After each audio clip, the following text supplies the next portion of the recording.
Good evening, gentlemen, ladies and gentlemen, anybody who's going to join us on the live feed. Just to mention as well, Mitzvah Shem, if Mashiach hasn't come by then, on Sunday we will be having our explanatory kinnis in Shul, and we will be streaming it live via Facebook like we did last year. I just got the wire from someone, so I'm actually quite happy that I'm able to now move the wireless router from like I did last year. Last year, I had a 20-meter wire that was able to move the wireless router all the way from the office round through the hallways into, well, I guess outside the toilet, but it was good enough. It was I was able to get the Wi-Fi from this to there and was able to work, so that's the bottom line. Okay, let's start with the following. There are a few ideas that I wanted to share with you today, and again, we have a shorter share, so I do apologize. I have another share I need to give at 8:45 at the seat center, and I don't really want to be too late for that. So let's get started. Eila Devarim. We have started now Devarim, and Moshe Rabbeinu is now making his final speech to the Jewish people, and he says, Eila Devarim. These are the words Hashadibur Moshe Kol Yisrael, that Moshe spoke to the entire Jewish people. Be'eba Hayarden, across the Jordan River, Bamidbar, Ba'arava, Mosuf, Ben Param, and Tefah V'Loam, Achatzeres V'Dizov. That is either a description of the place where Moshe Rabbeinu gave this speech, or it's a description, according to Rashi, of many of the places where the Jewish people sinned. It's actually interesting. So let's go through a few different things. Maybe one of the ideas that we're going to share tonight, the first idea that we'll share, even though it's the end of the pasuk, maybe it's the first idea that we'll share because it's a Tisha B'Av related idea. Okay? So the words that we use over here, one of the places that we mention is called Dizahav. If you look at the journeys of the Jewish people in last week's Seder and Parashas Masa, you will find that there is no such place called Dizahav. And yet the Torah is telling us that there's a place called Dizahav, and that Moshe Rabbeinu is now having this conversation with the Jewish people in a place called Dizahav. So Rashi says Dizahav actually does not refer to the place where Moshe Rabbeinu was speaking to the Jewish people. Rather, it refers to a place where Moshe Rabbeinu was, about which Moshe Rabbeinu was giving the Jewish people rebuke. He was telling them off. So what is Di Zahav? Zahav we know is gold. What is the word Di? So Rashi says the following: V'Di Zahav hochichan ala egel she'asu. He gave them tochacha. He told them off for the egel, the golden calf that they made. B'shvil rov zav shahaya lahem. Because that's so much gold. Shenema, as it says, v'chesev hebeisi lahem v'zav asu labal. I gave them tremendous amount of silver and gold, and they used it to give to the Baal. Hi, Michael. He gave it to give it to the Baal. The Baal was an idol in those days. And it's interesting because this verse basically almost throws it back. There's an interesting medrash that we bring. We don't say it here. It's brought in Pashas Kisisa when we speak about the Egel. And it's the following. And I think from it, there's so many lessons to be learned for us and in general. But the following, the medrash says the following idea. The medrash says, imagine you had a young man. And this young man wanted to go out. And his father decided that he was going to drop him off somewhere in town, give him money, dress him up nicely, and see what the boy gets up to. So let's say the father then takes a couple £100, sticks it in his pocket, dresses him up very nicely. And I know it officially doesn't exist, but he drove him out to the red light district in Manchester. I don't know if there is a red light district here in Manchester. There's definitely one in Amsterdam. It's famous for it. We don't know. No, nobody knows where it is. It might exist, might not exist. I know it definitely exists in Antwerp, right? Not in Antwerp, Amsterdam. Amsterdam is famous for it, right? Okay, let's say it's in Amsterdam, right? Drives him out to the red light district and drops him off. Have a nice evening. What would you expect that young man to do? Sample what's on offer. Sample what's on offer. Thank you. You've said it very, very nicely. I appreciate the way you've put that. Exactly. He'll sample what's on offer. And why will he sample what's on offer? Because he's a young man. You expect a young man to go in for these kind of things. He's been dressed up nicely, so he'll catch people's attention. He's got 200 quid in his pocket, so hopefully that will leave him some money to be able to sample what he needs to do. He doesn't have his parents watching him. They've left him there and say, bye, we'll pick you up tomorrow. Have a nice time. And the Gemara says about this kind of thing, Ma yaseh haben v'lo yecheta. What will the child do in order not to sin? I mean, how could you stop this child from sinning? It's literally, you've taken the sin, put it in his hand and gone, here you go, here's the sin. Sample, have a nice time, bye. That's what you've done. And it's awful. It's a terrible thing to do. So there are a few lessons to be taken from this mashal. I think there's one lesson, I think, and that's a lesson that I feel people don't really realize or recognize enough, specifically in our generation. If I were to say to a parent, if I told that parent that story, I said, imagine you had a son and you gave that son the money and you dressed the son up and you drove him out to the red light district and you left him 200 quid and you said goodbye and you left him there for the evening. Would you say that's a good idea? No. I think every parent would say, no, that's a bad idea.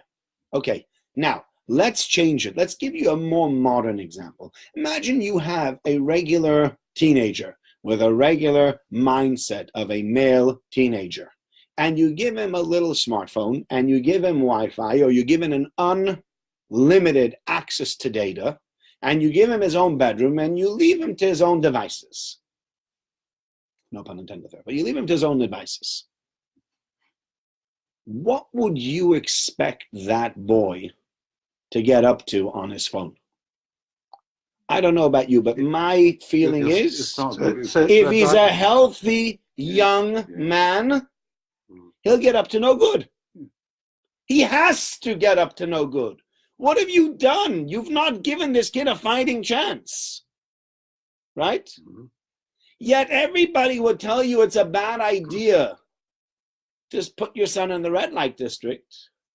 And nobody will tell you it's a bad idea to give your child almost a loaded weapon in the form of a phone or of a computer with access. So people say, I trust my children. Okay? Now, I like to think that I trust my children also. However, even though I trust my children, I still put certain safeguards in line, just to make sure that if my children overstep their boundary, I've locked the door anyway, right? That's really, really important. Because any child, I mean, the statistics show, and the statistics speak for themselves, statistics show that young men, I'm talking about teenagers, spend on average 2 hours a week watching pornography on their devices. That's the average. Nobody seems to care. Nobody seems to say this is an issue, this is a problem. And yet everybody would say it's a bad idea to drive this kid out into the wrong part of town and to leave him there with money. But they're more likely to do it if it's forbidden fruit. I'm not sure. I think young men are more likely to do it because they're young men. You know, young men are young men. Because it's there. Because it's there. Yeah. Because it's there and it's available. And whether it's forbidden fruit or whether it's not forbidden fruit, they'll come to school, and whether they do it or whether they don't do it, there'll be other people there that might do it. And they will tell them, by the way, I am watching this, I'm doing this, I'm doing that. Really? Oh yeah, you better, get on the action. So they might not originally want to do it, but their friends will egg them on at one point or another. They'll end up doing it. Okay? So you're right. Maybe for some people it's forbidden fruit, but if you shut it down, you shut it down. Then what's the point in it from school? What's the point of from school? I don't understand. What's your question? Well, if it's from school, the kids should know better than that. You're right. And from schools, kids should know better than that. But I think just sending a kid to a from school does not make them immune to sin. I think we all have to be honest with ourselves. Our children are not immune to sin. And our children are just human beings, especially teenagers. They're just human beings. What do you want from them? You want a teenager not to sin? When this thing is in his hand and just waiting to be used, and something where he's just desperate to see? So that's the first thing. That's the first thing to be learned from this mashal. But I think the other thing is that's very important is sometimes we have it so good that we ruin things for ourselves. We just absolutely ruin it for ourselves because it's so good. So I'll give you an example. I spoke about this yesterday. I spoke about this last year. I was giving a drasha yesterday in Liverpool. Similar things that I spoke to about last year. You know, sinas chinam. What's sinas chinam? Basis hatred. That means I dislike you. Why do I dislike you? For whatever reason. I don't like you for whatever. I don't like your nose. I don't like the way your breath smells. I don't like your hairdo. I don't like your beard. I don't like your suit for stupid reasons. Don't like the way you sit in shul and you sniffle. I mean, come up with 1,000,001 things. You annoy me. Have you ever had people say, you know, so-and-so annoys me? And you say, why? And they can't even point a finger to it. Why? And he just does. He just annoys me. Okay? So you have people that will annoy you. It's possible there'll be people out there that will annoy you. That's pretty normal, pretty standard. Now, imagine, God forbid, in the concentration camps. Do you think people in the concentration camps had the headspace to say that the guy who's next to me sniffles in a way that really annoys me? I just don't think they had the headspace for it. They were in such sorrows. They were in such terrible, dire straits. They were just happy to survive. If I survive, you survive. You sniffle, you don't sniffle, I'm alive. Thank you, Baruch Hashem, I'm alive. Who cares if he sniffles? But when life is good, when everything is good, when there's no issues and there's no problems, then you know what your problems become? The way the guy sitting in shul next to you sneezes. That becomes like, oh, every time he sneezes, he makes such a fuss of himself. It's such a pain when he sneezes, you know. All right, fine. You don't like the way he sneezes, just leave him alone. But everything you do is perfect. You're also not a perfect human being. As much as you like to think so, ask your wife. She'll set the record straight. Honey, am I perfect? Of course you are, except for, and then the list grows. Yeah? Nobody's perfect. That's ridiculous. But when things are good, so we'll pick on the annoying little things. When things are bad, you don't have the opportunity, you don't have the headspace to pick on the little things that are bad. It's too important to focus on the big things. And so the little things become almost insignificant. And that's the other point that's really, really important to realize, especially when we speak about it before Tisha B'Av. And that is when you speak about Dizahav, enough gold, too much gold, God says sometimes the affluence and sometimes the amount of calm and serenity, etc., that you have is not a blessing because you use it in the wrong way. If we take all our wonderful gifts that we have and misuse them, then we might be better off without those gifts. We might be better off without everything that God has given us because God says, well, what do you need that for?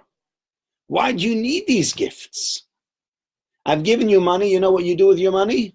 You stab other people in the back when you're in business. I've given you a country of calmness and serenity where you're able to do whatever you want to, whether non-Jews accept you, etc., etc. What do? Well, if I'm so accepted amongst the non-Jews, I might as well marry them. And God's like, that's not why I put you in a country that's tolerant to you. But yeah, you know what? In a country that's in Poland, in the 18 and 1700s, you rarely heard of intermarriages. You know why? Things were so bad, the anti-Semitism was so bad that if any Jew said, I think I'm going to marry the non-Jewish girl next door. I think she'll beat you up, and when she finishes, her father will beat you up, and when he finishes, if there's still anything left of you, her two brothers will make make mincemeat of you. There was no chance. There was never any thought of intermarrying because the non-Jews hated us so much, we never had a chance in that way. We never had a chance. So God said, you know what? After the Second World War, things were really, really tough. Let me put you in a place that's a little bit more tolerant. So it gives you countries like America and England and some countries in Europe, although some of them are not as tolerant as they used to be. We're starting to see some shifts over there. But you live in a very tolerant country like England, so we're tolerated. You want to go to university, no problem. You want to join our clubs? No problem. People sit around and say, we're not so different from them, they're not so different from us. So let's just become, we're all really one. Yeah. Let's just all intermarry. Let's all become one big thing. And that's what we do. And then God looks and he says, I've given you this calm, serenity, and peace. But I don't really think the reason I gave it to you is to spit back in my face, is to take that serenity and to make whatever you want to of it. I gave you that serenity so that you don't have to worry now about the non-Jewish people or about the outside world beating up on you, and you can keep your, Baruch Hashem, we can come to shul. In the olden days, going to shul, you weren't sure you can make it into shul or not. Going to shul could have been dangerous in certain times. You walked out with a hat or you walked out with a talis, and even nowadays, I know from the CST, they're not too happy sometimes when people are walking with a talis, because you say you make yourself into a target. But officially, if I walk down the street wearing my talis to shul from King's Road to here, I'm safe.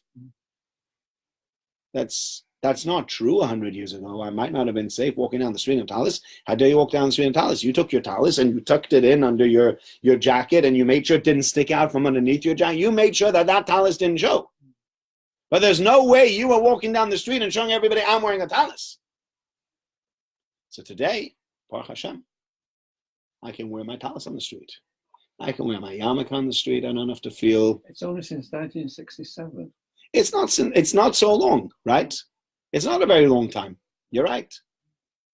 Could only be since 1967. Yes, but the question becomes, okay, you look at the 6-Day War, and people got respect for the Jews for the 6-Day War. True.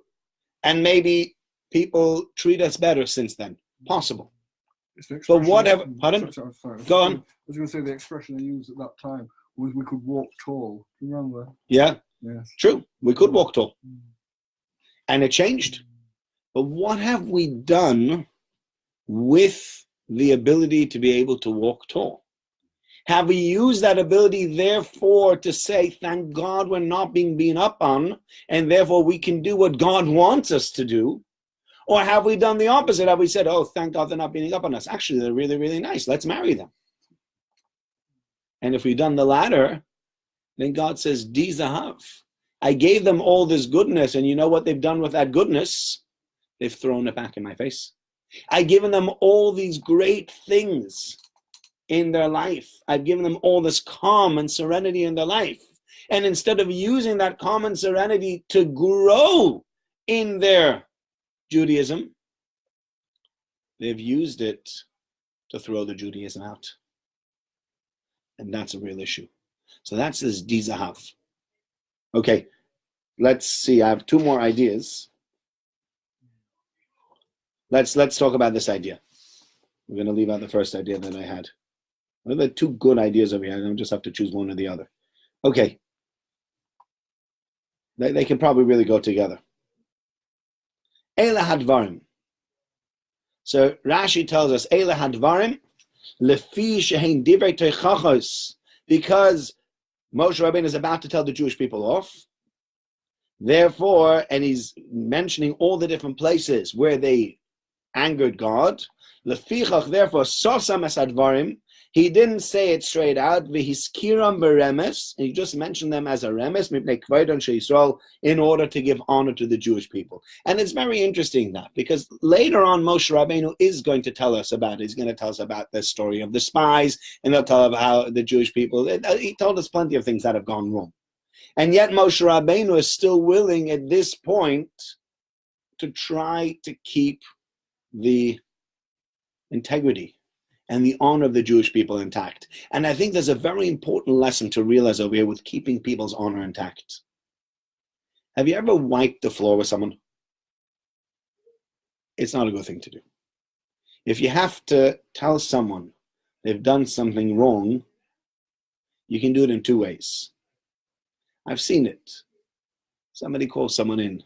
What have you done, and how could you do such a thing? And absolutely make the person feel like nothing. You can take the person, make them feel, have you seen it? You take a person and make them feel like absolutely nothing. What does that person feel afterwards? Regret? Remorse? Probably. But you know what else he feels? Dislike for you. A dislike and an animosity for you. Because you went out there and you just wiped the floor with him. You didn't keep his honor intact. How dare you, and how could you, and you're awful, and you just go and go and go and go.